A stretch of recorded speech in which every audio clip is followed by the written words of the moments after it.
quoi.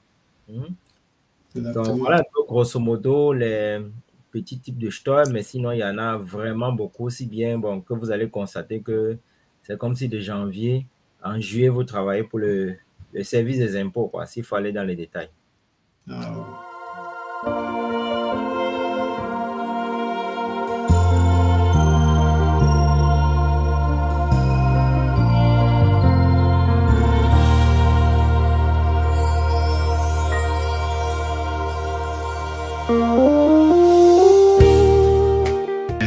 Qu'il y a plusieurs, je vais dire, des différents types d'impôts en Allemagne. Donc, on te remercie déjà sur ce cas. Et maintenant, on veut passer sur la définition de certains mots difficiles, on va le dire ainsi. Il y a par exemple, est-ce que tu peux nous expliquer qu'est-ce que le Einkommensteuer, qui est ici l'impôt sur le revenu?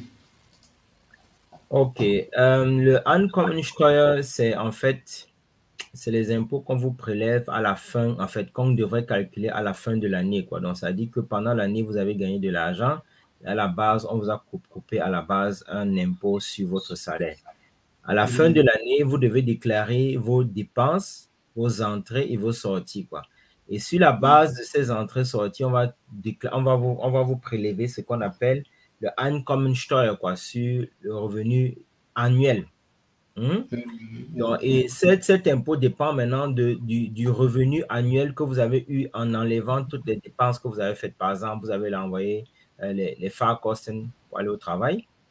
Vous avez, par exemple, les Kinderbetreuungskosten pour ceux qui ont les enfants. Vous avez les Versicherungen que vous payez quand on coupe dans vos comptes, ou bien alors les privates Versicherungen. Vous avez aussi, par exemple, pour ceux qui ont investi dans l'immobilier, aussi, vous allez déclarer ça, ceux qui envoient l'argent au pays aux parents. Donc, on va comptabiliser toutes ces dépenses et à la fin de l'année, en fait, il va avoir ce qu'on appelle je l'appelle ça le vrai salaire, quoi. Le vrai salaire après vous avoir enlevé toutes les dépenses, quoi. Et ce qui reviendra au salaire imposable. Et à la fin, normalement, chaque année, il y a ce qu'on appelle un Steuertabelle. Ce Steuertabelle donne le pourcentage que vous devez payer en fonction de votre Sous-Verstand, qui est le salaire sur lequel vous devez payer les impôts. Donc, et en fonction de votre salaire, bon, on appelle ça, bon, je peux appeler ça le salaire le minimum sur lequel vous ne payez pas les impôts. Quand vous êtes célibataire, c'est environ 9 400. Et quand vous êtes marié, c'est 18 400, quoi. Ça veut dire que si votre salaire revenu annuel est inférieur à 18 400, vous récupérez tous vos impôts, quoi. Donc, et quand vous êtes marié, quand vous êtes célibataire, c'est 9 400. Donc, en principe, le calcul de base est très, très simple, quoi. Donc, vous prenez votre brut. Sur votre brut, vous enlevez les dépenses pour aller au travail. Il se calcule à 30 cents pour kilomètre pauschal.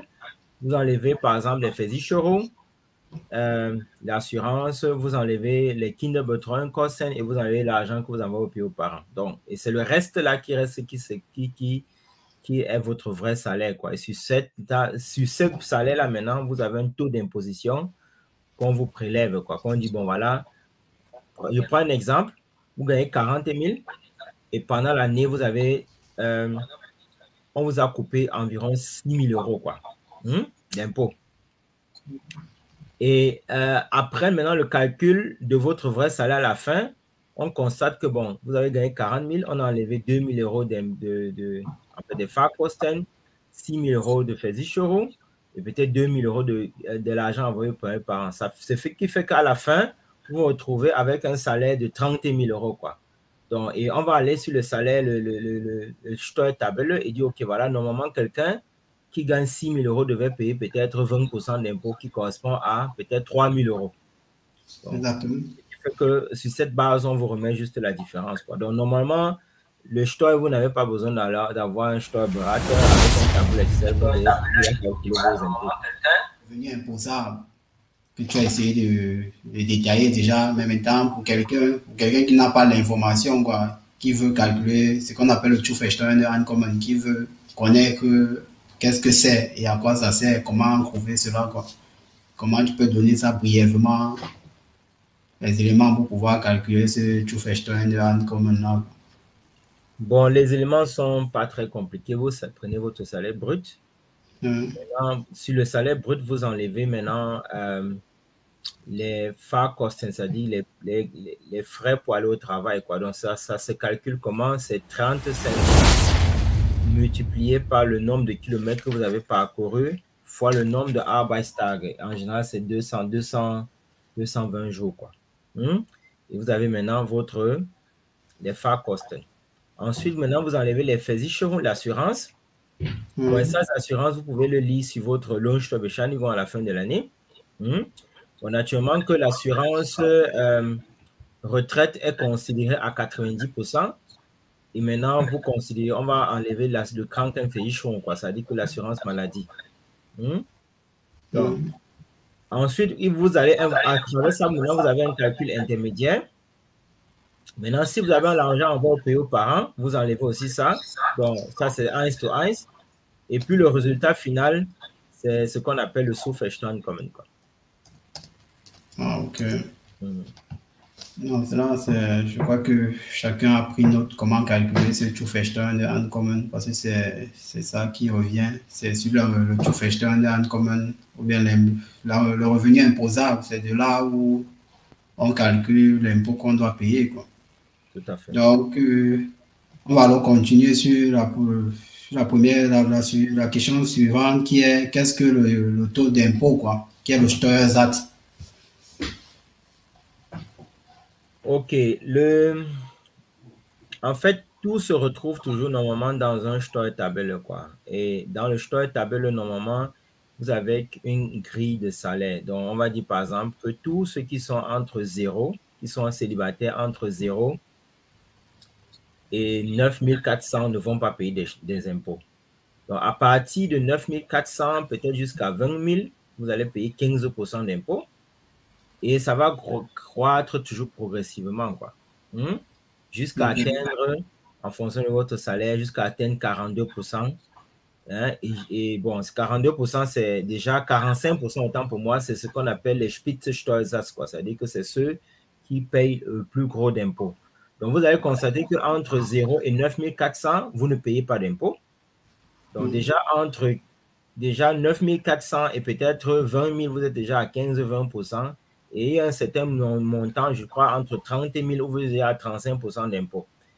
Donc, et maintenant, vous devez voir toujours qu'en fait, on vous coupe les impôts sur chaque cent que vous avez en plus ou chaque cent que vous avez en moins. Donc, en fonction de là où vous vous trouvez dans la grille, quoi, grille de salaire, grille de Zuverstandkommen.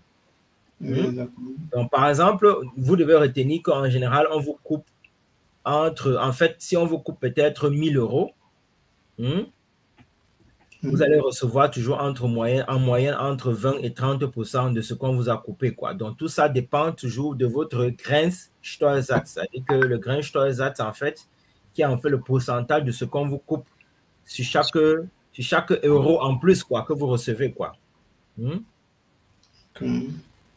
C'est vrai que, bon, quand on parle comme ça, c'est pas très plausible, c'est souvent mieux avec un schéma. C'est vrai.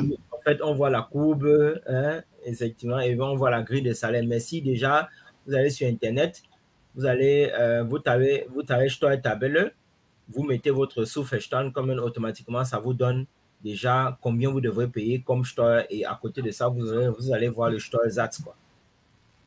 Ah, ok. Non, je crois que l'information est importante parce que bon, il y a plusieurs qui n'ont pas l'information que en fonction de la grille de leur salaire, ils ont par exemple un taux d'imposition.